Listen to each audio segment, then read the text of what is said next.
Kung walang anomalya na ginagawa ang isang tao, dapat hindi naghuhuramentado, dapat hindi naghahamon ng patayan, dapat hindi nagbabanta, dapat hinaharap kung ano ang dapat harapin. Alam mo, itong si Sara, warfik talaga to. Gagawin niya ang lahat para maabswelto siya sa mga investigasyon. Kapag sumuko ang mga taga-Quadcom sa katatanong sa kanya, gagawa at gagawa pa rin yan ng maraming katarantaduhan. Pinalaki sa katarantaduhang buhay yan ng ama, kaya ganyan. So, kung itong mga taga-Quadcom ay susurrender sa katarantaduhan ni Sara Duterte, talo kayo. Pinaka-the best nyong gawin dyan sa gobyerno, para tahimik tayong lahat, i-impeach nyo si Sara Duterte. Tapos ang laban. Alam niyo yan si Sara Duterte, hindi lang ganyan ang gagawin niyan.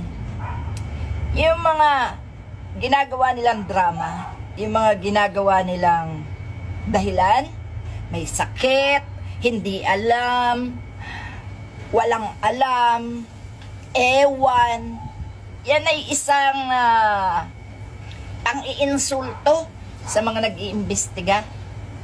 No? Kayong mga nasa Quadcom, kayo naman ay mga nakapag-aral, kayo na may mga disenteng tao kung ituturing. Nahahaluan lang kayo ng garapal katulad ni Sara Duterte. Dapat kumilos kayo. Hindi naman kayo pababayaan ng taong bayan no?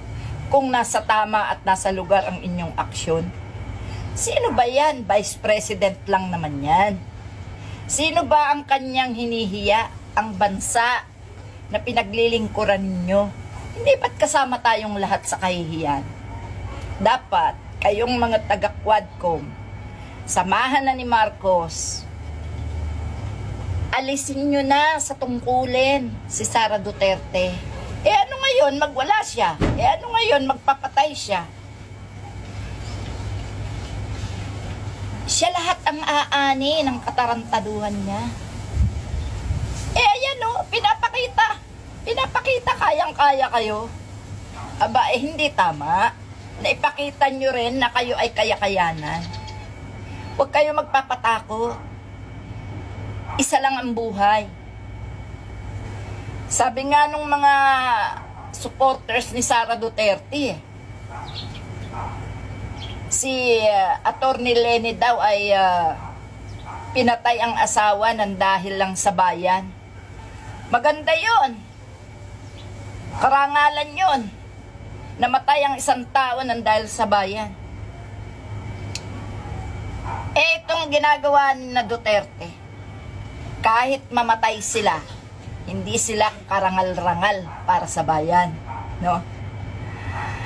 Alam nyo, hanggat may matatakot ang mga hudas na yan, hanggat ipinakikita na may natatakot sa kanila, hindi titigil ang mga iyan.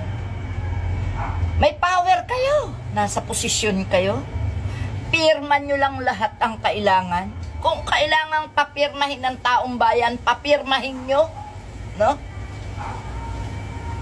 Meron kayong mga LGUs, may mga barangay, papirmahin nyo lahat ng tao.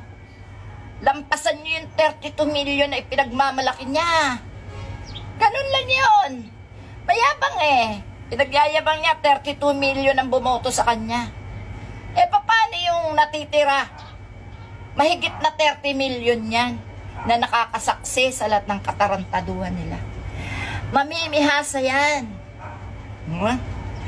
Lahat ng anomalyang gagawin niyan, dadaanin niya sa pananakot, dadaan niya sa pantataranta, dadaan niya sa pag-iskandalo, dadaan niya sa panggugulo sa bansa, dadaan niya sa kahihiyan para lahat kayo'y manahimik, para kayo'y tigilan siya.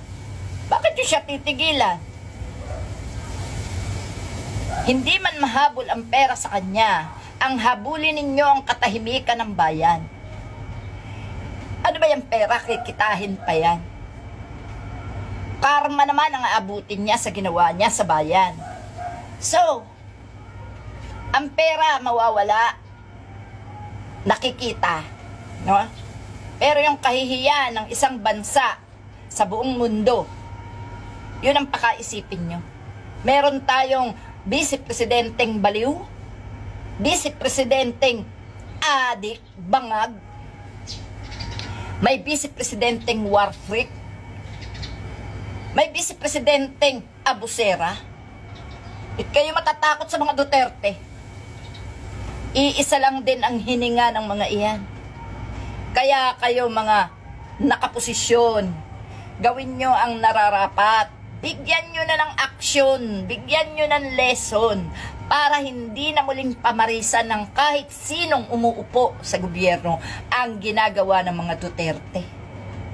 Kapag nagpakita kayo ng takot, sorry na lang kayo. Palagi kayong tatakutin. Si Marcos, hindi ka dapat Mr. President manahimik. Mag-order ka ng dapat. Marami ka advisor na nakakaintindi ng tama. Kung hindi kaya ng utak mo na magdesisyon, humingi ka ng advice sa mga makadiyos, makatao, makabayan. Hingi ka ng advice. Kasi malala na si Sara Duterte. Buhay nyo, binabantaan na, papayag ka, mananahimik ka lang. Aba, kahit hindi niya kayang gawin ang sinasabi niya, o kaya man niyang gawin ang sinasabi niya, maging listo ka, maging alerto ka, dahil ang mithi ng mga Duterte, hawakan ang Pilipinas.